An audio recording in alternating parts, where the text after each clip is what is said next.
Yes, the EFF, they are trying to resurrect themselves with my name. My name has power. So they gaten because they are busy dying, so they need the oxygen of the gaten name to resurrect themselves again. Floyd left with the whole gas and power and oxygen. This elective conference, they're fooling people. Guys, South Africa's politics is actually about to blow up in a way South Africans have never really imagined.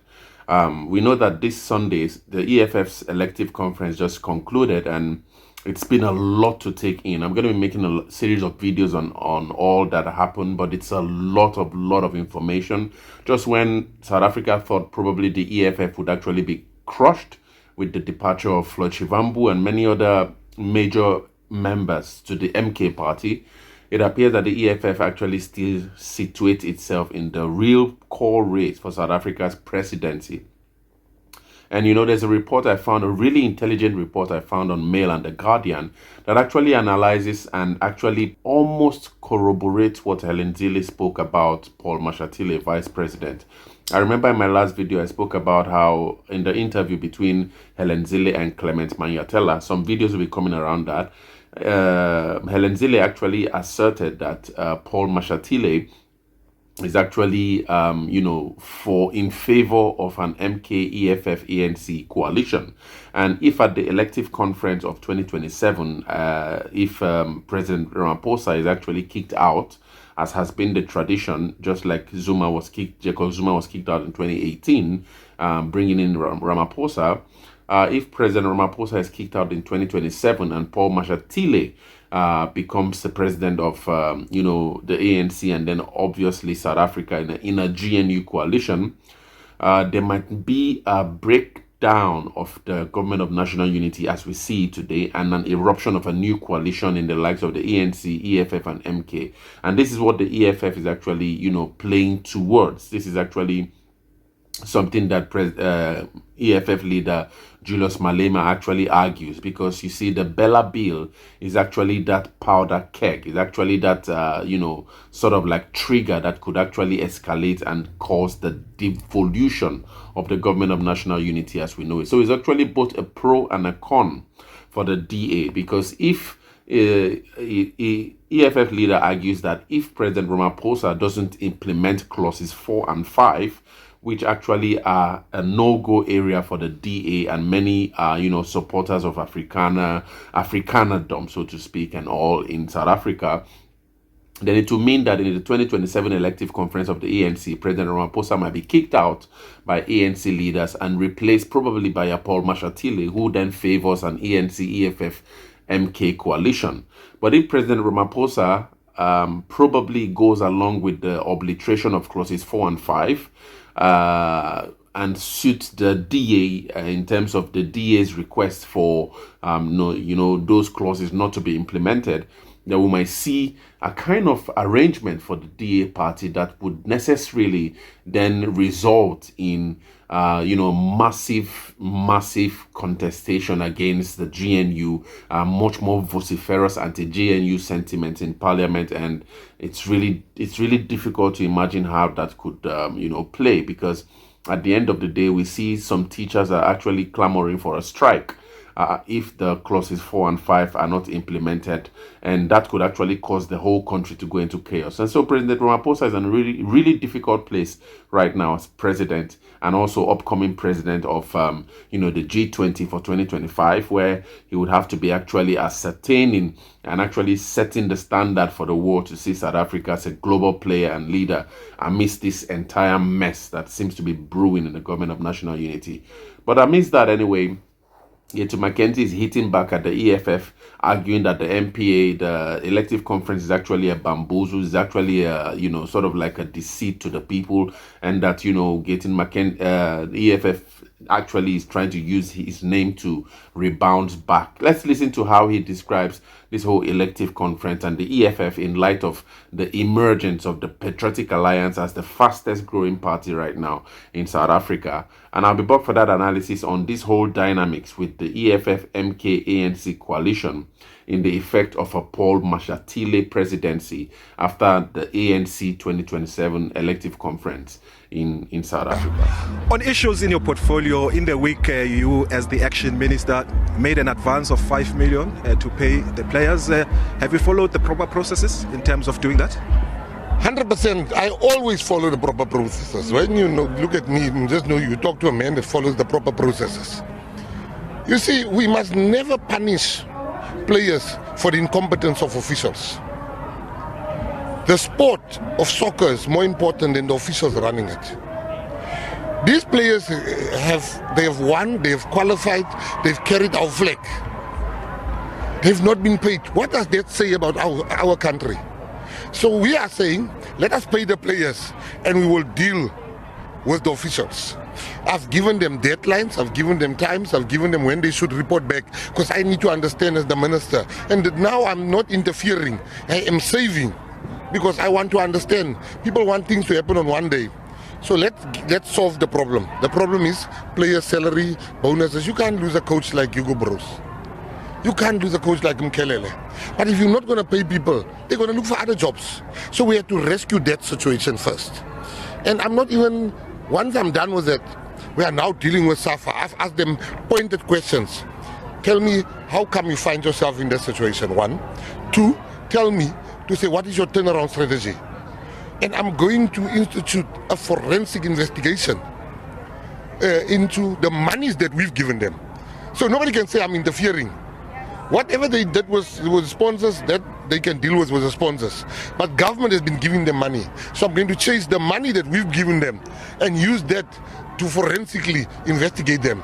Because you see, the time is over in this country where most of the officials can just do wrong things and get away with it. Most of these federations, I am coming for them. And I make no doubts about it. I'm starting with SAFA, because I want to know. If you don't want McKenzie department, the Department of Sport Africa to investigate you, don't ask us for money. Once you ask us for money, you're asking also for our investigations to come with our money.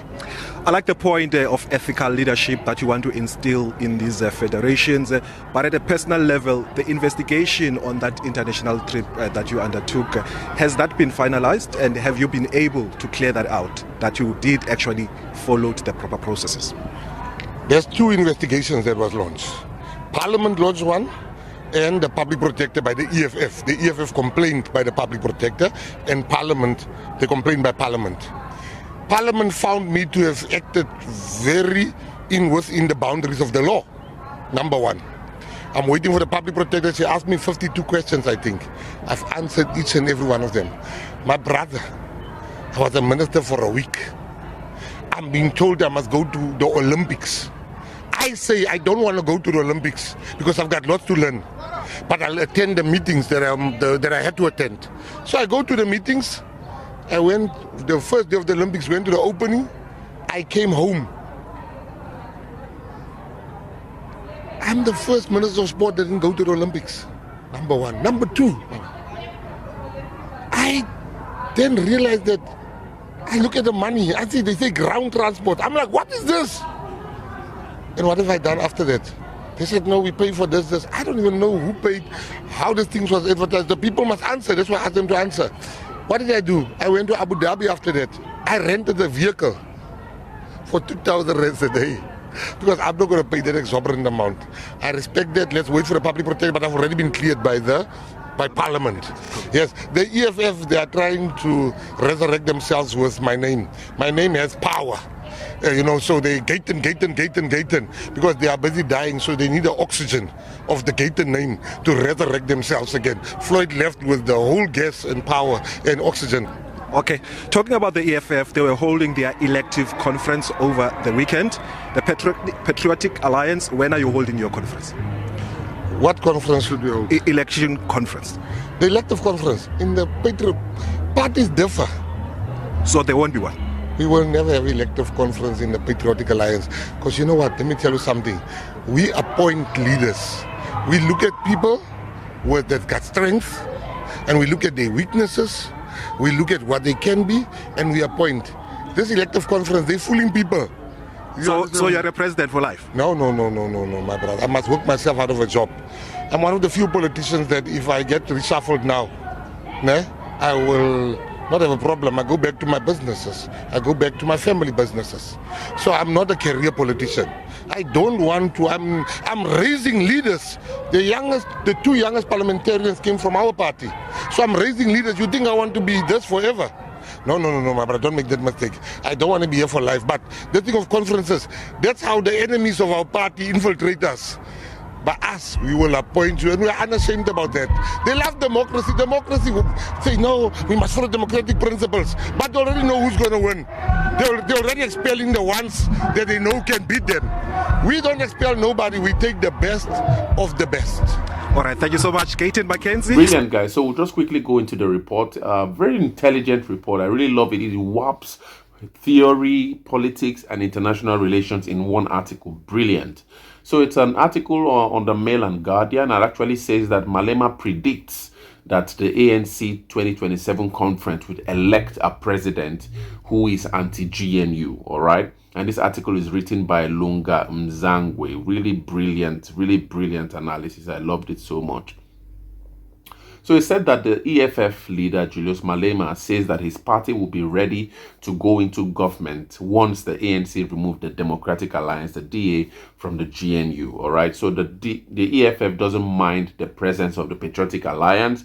It doesn't mind the presence of probably the IFP and, you know, Al Jama and the rest. I remember the EFF actually argued during the period of the election that they cannot govern in one government with the DA and EFF Freedom Front Plus, because they argued that these are parties that are remnants of the National Party during the apartheid era, or you know, what he called instruments of white capital, white monopoly capital, and vehicles of you know, imperialism and so on in South Africa. But anyway, he said that Malema made the comment in his closing address on Sunday to the EFF's third elective conference, which saw him returned unopposed as a party leader. And this is why Gaten McKenzie, as you could hear in this video, argued that the whole elective conference is kind of like a sham, because in other words, he argues from his perspective that the elective conference of the EFF tries to portray a much more democratic process of leadership, but at the end of the day, Gaten McKenzie thinks it's a deceit of the people of South Africa, especially with the absence of, you know, EFF member Mbuisei Ndlozi, who has actually really been really under the radar for a while, because it's been really unclear if he's still a member of the EFF or not. But anyway, that story for another days. So it says that the party's other top 6 members, including Deputy President Gotrick Gardi, Secretary General Mashad Lamini, and Deputy Secretary General Leanne Matthews, and National Chairpersons Nontando Nolungshugu, and then also Treasury General Ompile Maotwe. It says Malema told delegates that the national coalition government would not last, predicting that if President Ramaphosa did not bring into effect the 2 contentious clauses of the Bella Act, the Basic Education Amendment Act, that ANC members were going to remove him in that elective conference, all right? So it says that if President Ramaphosa was not removed now as South Africa's president, this would happen after the ANC elective conference in 2027, and that he would be replaced by someone opposed to the unity government. This was the prediction of Malema, and this is actually sort of like the hopes the EFF has to be able to penetrate into leadership, into governance in South Africa. Really ambitious. The EFF is still ambitious for the presidency at top role in South Africa, and you know that's going to be kind of like the ANC EFF MK coalition would mean sort of like shifting South Africa from the center right in terms of ideology and economic you know, ideology at the moment, from the center right more towards the left, slowly towards the left, and that will have really large consequences for South Africa as a global player, and also in partnership you know, with global players around the world. So Malema says, the report then says that Malema's remarks were actually an apparent reference to the Deputy President Paul Mashatile, who plays a key role in the coalition government with the DA and other parties, but he was seen singing an anti-GNU song at this week's South Africa Communist Party Congress, all right? It says that the person who is going to be elected is a person who is going to fight the GNU, and this is why we are saying that it would not last. This is according to Malema, Julius Malema's thinking. So he also says that everywhere else the GNU has been rejected, it's being rejected, but people keep on imposing it on members of the ANC. So do not rush, comrades. We are waiting. We are going to enter this government. We are just waiting. You will see. So these were the words of Julius Malema in quotes in this report. The report further goes on to say that Malema said that when the ANC started fighting the DA federal chair Helen Zille, the EFF would enter the government. And it said that it will do this not to save the ANC, but to work for the people, and through this they would vote the EFF into power at the next election. So this is the strategy Julius Malema actually sees, evolving in South Africa's politics, and how the breakup of the GNU might actually come to the fore. It will begin with the fight between Helen Zille and the ANC. We know that Helen Zille is now slowly ramping up the battle against the ANC. We saw that in the interview with Clement Mayatella. She actually also argued that the GNU is not actually any large, membership of these smaller parties, but it's actually a coalition between the ANC and the DA. Okay, so she's actually placing the DA in a firm coalition agreement with the ANC and trying to really downplay these other smaller parties, which got the likes of getting McKenzie, Patriotic Alliance leader, really angry, as we saw in the last video I made where he spoke with Christine from Biz News. But anyway, Malema then goes on to say that our people gave all the progressive black parties a majority to govern in South Africa, and that the ANC decided to go with right-wingers, racists, white supremacists. It will come back to its senses. When it comes back to its senses, we are here, said Julius Malema. So Malema also said that if the ANC were to invite Jacob Zuma's Umkhonto we Sizwe MK party into the coalition government, that would be its own problem, making it clear that the EFF's participation wasn't dependent on MK's inclusion. Malema said that we want nothing to do with Umkhonto we Sizwe, but it's their own problem if they want them. We can't choose friends for them anyway. They were friends together and criminals, he said. So this is Malema shooting all guns everywhere. He's shooting guns at the DA, he's shooting guns at the MK party.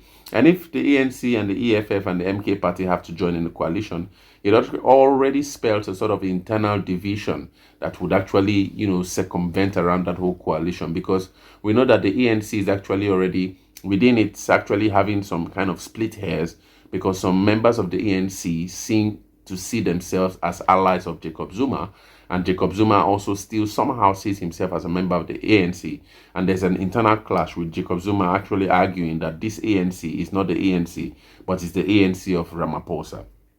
And now if the DA and if the EFF is actually already having clashes with the MK, it's really funny how they would function in one coalition government. But these are the reasons why I say South Africa's politics is actually going to boil and shock South Africans in ways that have not been ever seen, especially in the coming ANC elective conference of 2027. But anyway, Malema goes on to say that Malema said being tasked with the responsibility of being the vanguard of the struggle for economic freedom was not a personal achievement for the EFF's newly elected leaders. No one has won anything here today, said Malema. It is only the EFF. The EFF showed the highest level of discipline and democracy without any incidents of violence or humiliation of any individual. He said that, adding that the conference had proved that the party was bigger than all of them. He said there were countless attempts to inspire division, factionalism, and disunity ahead of this National People's Assembly, and as delegates of the branches of the EFF, you resisted the agents of disruption and delivered a successful conference. Thank you, said Malema to his delegates.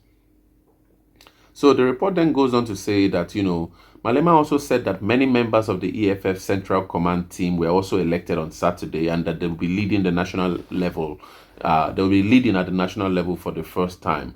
Malema said that there were people who had been working day and night to divide the EFF, not because they hated the party, but because they could never succeed outside of factional politics. So he's now warning the EFF leaders the new leaders, that they will have to grow very fast, because factionalism is what destroyed the ANC, and it will destroy the EFF if it continues this way. So he said that the leaders must learn to consult each other, and on and on and on. But anyway, so these are kind of like the general ideas you see that the EFF actually has in its pursuit of power, political power in South Africa.